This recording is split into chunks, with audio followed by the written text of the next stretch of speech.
Você sabia que na Bíblia existem 3 mensagens com alertas muito importantes sobre os últimos dias do mundo? Meu nome é Vanessa Arba e eu vou te explicar o que são as 3 mensagens angélicas e o que elas dizem, uma por uma. Vamos precisar voltar um pouco no tempo. 1844 foi um ano importante para os adventistas e eu falo melhor a respeito disso no episódio sobre quem foi Ellen White. O link está na descrição desse vídeo. Ao estudar textos do livro de Daniel e outros trechos da Bíblia apontando para o final dos tempos, Guilherme Miller e centenas de outras pessoas nos Estados Unidos entenderam que Jesus iria voltar naquele ano, mais precisamente no dia 22 de outubro. Mas ele não voltou, para a tristeza de muita gente. Alguns até abandonaram a fé, porém outros decidiram estudar a Bíblia ainda mais para tentar compreender o que estava errado. O chamado movimento millerita foi o primeiro passo para mais tarde surgir, em 1863, a Igreja Adventista do Sétimo Dia. Após muitos estudos, esses fiéis chegaram à conclusão de que o capítulo 14 do livro do Apocalipse, o último livro da Bíblia, continha 3 mensagens muito importantes que se complementavam e eram como um movimento final que prepararia o mundo para a segunda vinda de Cristo. Elas foram chamadas de 3 mensagens angélicas, pois no livro cada uma delas é apresentada por um anjo que voa pelo céu espalhando esses avisos. Mas o que dizem cada uma dessas mensagens? Antes de explicar uma por uma, é preciso lembrar que o livro do Apocalipse foi escrito pelo apóstolo João enquanto esteve isolado em uma ilha e que trata, em uma perspectiva histórica, de fatos também que ainda vão ocorrer em tempos posteriores ao nosso. O verso começa com o autor descrevendo que viu um anjo voando pelo meio do céu, tendo um evangelho eterno para pregar aos que se assentam sobre a terra, e a cada nação, e tribo, e língua, e povo. O termo anjo significa mensageiro, e em Apocalipse 14 representa aquelas pessoas que serão mensageiras de Deus para anunciar essas 3 últimas mensagens de Deus ao mundo. Agora sim, vamos à primeira. No verso 7, João faz um convite à adoração. Temei a Deus e dai-lhe glória, pois é chegada a hora do seu juízo, e adorai aquele que fez o céu e a terra e o mar e as fontes das águas. Na compreensão dos estudiosos, o anúncio do juízo que João cita significa o ponto de partida de uma fase investigativa do juízo no céu, período que Jesus abre os livros e julga quem irá ou não para o céu com ele quando vier buscar aqueles que o aceitaram. Se quiser entender melhor, leia o capítulo 7 do livro de Daniel, que explica o porquê de existir um juízo investigativo.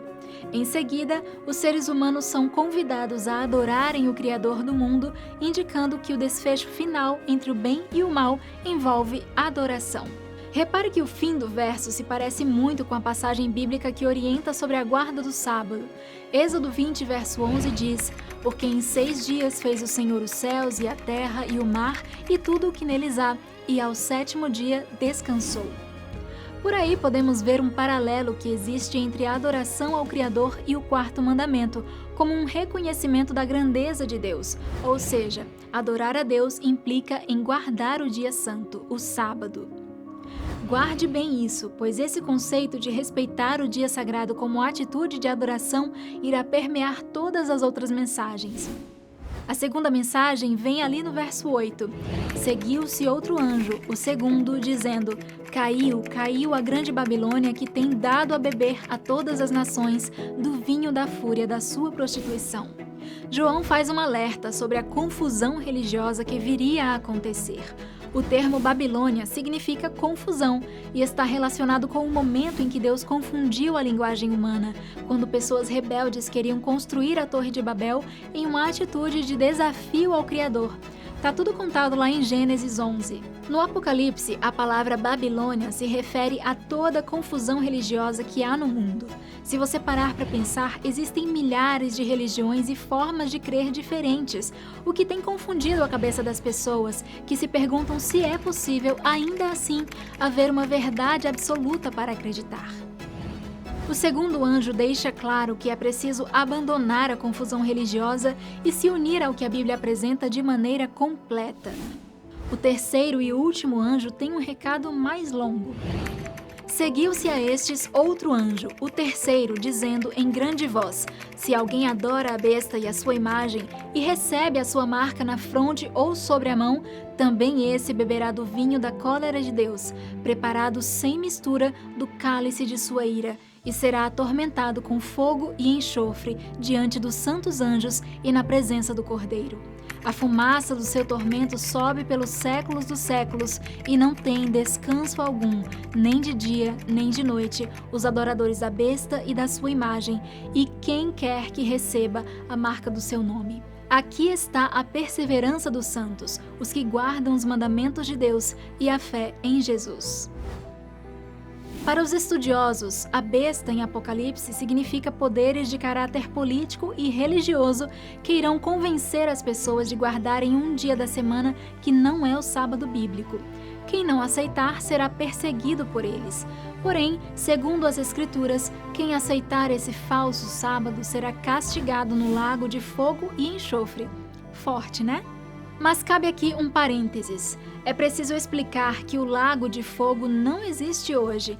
A crença de que hoje os maus estão num lugar de tormento não é bíblica. Veio do paganismo e é baseada em equivocadas interpretações dos textos bíblicos em que aparecem as expressões inferno e tormento eterno.